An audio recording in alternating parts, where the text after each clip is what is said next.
Hey guys, Matt here at Brewery. Happy Homebrew Wednesday on a Thursday. Pretty busy yesterday. Actually did a canning run yesterday as well to get the Dropkavike Nate over to Georgia where it belongs, in the hands of Nate Pico. He's our hub coordinator for the Dropkavike Nate, the BrewTubers Yeast Experiment #1. I thought I'd do something a little different today. I do have some footage of the Saison that I brewed last week. That's the BrewTubers Yeast Experiment for hub #2. That's supposed to be due to the hub by the end of May, beginning of June, I believe. I think they pushed that out a week. I think it's like June 6th now. I have to go back and check. But I thought I'd do something a little different today. Real quick intro here before I show you the brew day footage. I held on to these beers for a while and I wanted to see how they aged. Now, there are two different types of tests here. This is the Rasputin's Beard, my Russian Imperial Stout that I brewed. I pretty much brew every year. Haven't brewed it yet this year, but I probably will at the end of the summer like I always do, so that it's ready for the winter time. This one here was brewed in 2019. So this was bottled on November 18th of 2019. So I wanted to see what this is like nearly 2 years later. And this was last year's version. This is 2020, but this was the end of the line. So this is actually a half-filled bottle. And I thought it'd be cool to see what a half-filled bottle might sort of look like and taste like at the end. I don't expect it to be carbonated because there's a lot of headspace there, and I think, if I'm not mistaken, that's one of the characteristics of a not filled beer. It has issues carbonating, but I don't know. I just stuck these in the fridge for the last couple of days, so they've been chilling for a couple of days now, but they were at room temperature in my pantry for a while. So this one was in the pantry for a year, and this one for almost 2 years. So let's see what we got. Let's start with the good one. So like I said, it's got some age on it. It's nearly 2 years old now. I guess maybe a year and a half.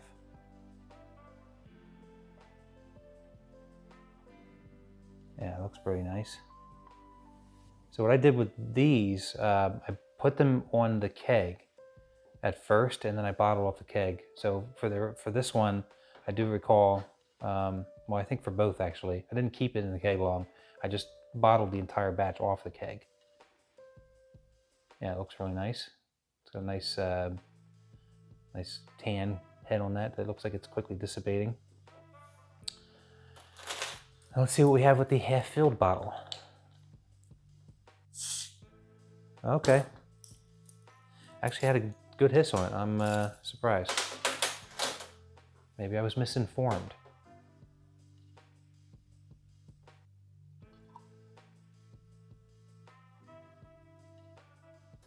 All right.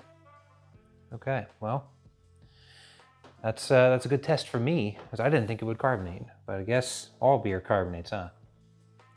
Yeah, that actually looks like it's really well carbonated. A lot of bubbles there around the glass. So these are two different recipes. I remember changing the malt profile on them a little bit just to see. I believe this 2 years ago it was very raisiny, dark fruits, and I remember the 2020 version. I think I tried to tone down the special bead malt to kind of help not make it so much in the character. So let's see what we got here. Yeah, very nice, rich Russian Imperial Stout smell for that. And I've reviewed this before, so I don't want to go into any deep detail on this. It smells great. It smells just like the Rasputin's Beard. Cheers.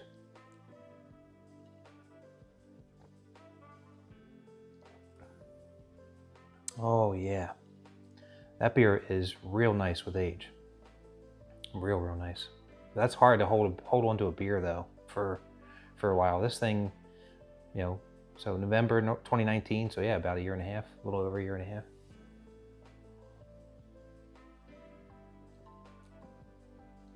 Oh, delicious. Yeah, and it's got that those dark fruits. It's got that raisiny. Prunes, dates, fig, very nice, very smooth. There's no heat on this. I think this was 10%. Yeah, 10%. This one turned out to be also 10%. I think. Yeah, I think they were pretty similar. All right, let's see what we have with the half-filled bottle from last year. So let's see. This one smells a little bit sweeter.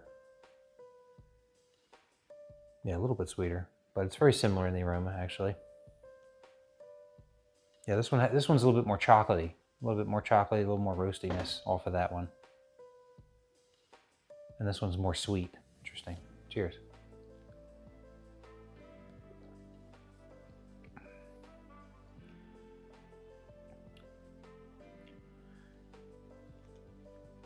Yeah, this one might actually be a tad sweeter. That's really interesting. It has nothing to do with the fact that it didn't carbonate, because these beers were carbonated. They were made carbonated, everything in the keg before I bottled them. So it wouldn't have been they're not bottle conditioned. Neither one of them are.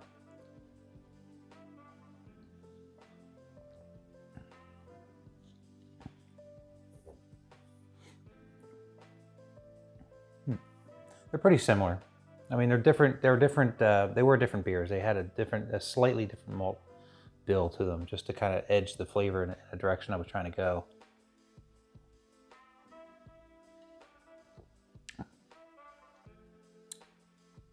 But interestingly enough, I think I like the 2019 version better. But it might also be because of the age on it. Because this one here was brewed in, let's see, the beginning of 2020. So I would have bottled it probably summertime. Yeah, this one says brewed on March 17th. I think I might have bottled this one probably July or August, because I know I let it sit for a while. But hey, that was fun. I really just wanted to see what the half bottle would do, and I had an identical, similar or very similar beer to compare. I wanted to head and try that. So thanks for sticking with that with me and indulging me on that little experiment. But I'll go ahead and roll the footage from the Saison. I hope everybody has a happy Homebrew Wednesday. I got something to polish off for the rest of the night. This is going to take me some time, because 10 plus 10 is 20.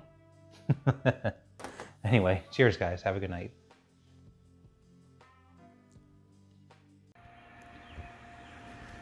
All right guys, brew day. This is the Saison, the 2021 Brewtubers yeast experiment. This is the second one that we're doing.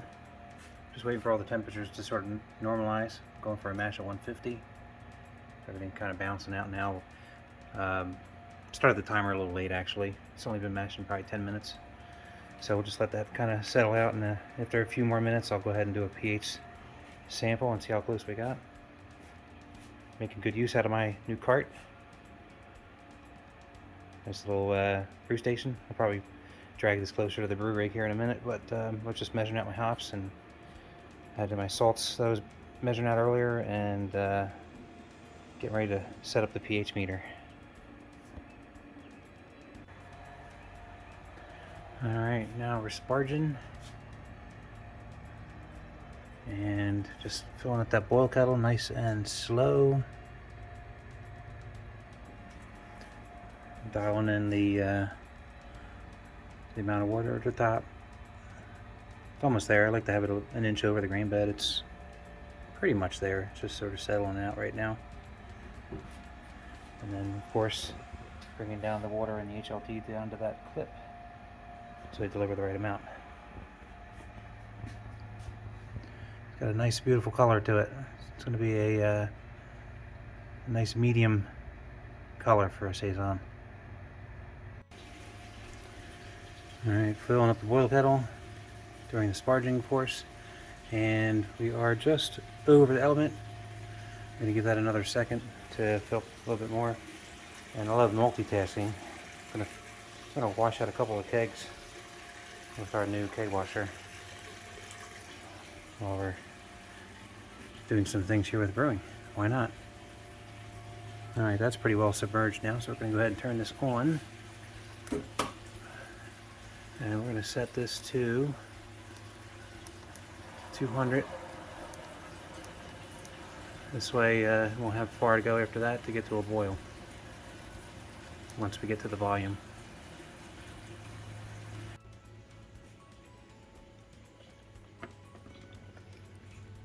Time for the 60-minute hop drop. Look at that. It actually fits. Using a new one today. Oh yeah. That worked out good. 30 minutes means more hops.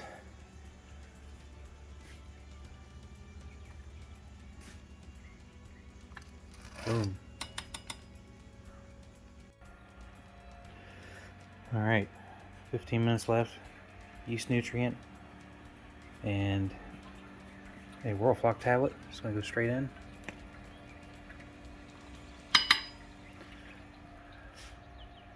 And I thought I'd give a quick little plug. 5-star official cleaning products and sanitizing products of BrewTubers. Went ahead and put in some SaniClean into the mash tun. I like to do this every now and then, just as a good rinse. Actually, every brew day I pretty much do this. I use either this or Star San. SaniClean is really good because it is low foam. So real nice when you're doing things with pumps. Keeps the foam down. And I just like to run it through the equipment when I'm done for the brew day. So I get a head start on the mash tun while we're finishing up the boil. Alright, 5 minutes left. Last of the hops. Boom. And got the chiller hooked up now. The water's not running yet, but I do like to get this going now to sanitize the chiller and to get any air bubbles out of the lines while we're finishing the boil up. So that boiling will just let the bubbles pop out of there, and then when we're ready to chill, we can bring it straight down.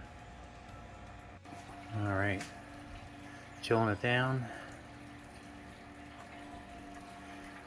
and just drying out the HLT.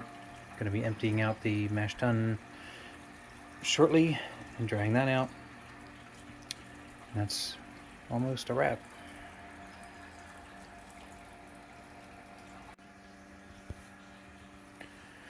All right, just filling up the fermenter now. Worked out pretty good. Pretty much hit my volumes. We'll see what this looks like when it fills the fermenter and after I get all the loss out of the chiller and the lines.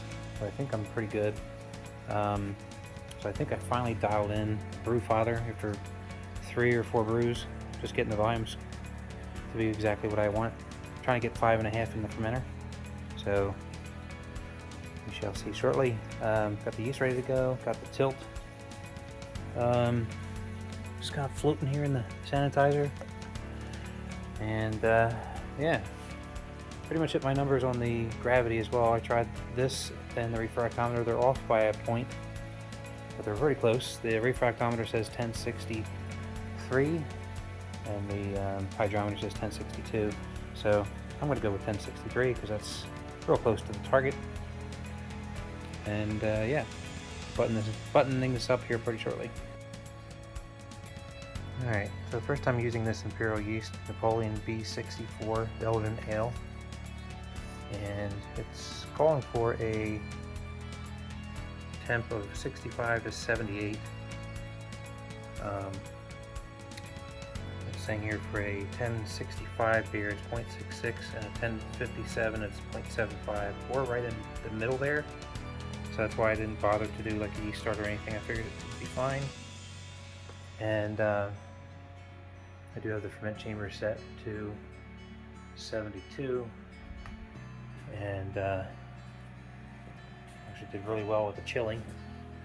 So the tilt's reading 1060, so pretty close to what the hydrometer and the refractometer were saying, which was 1062.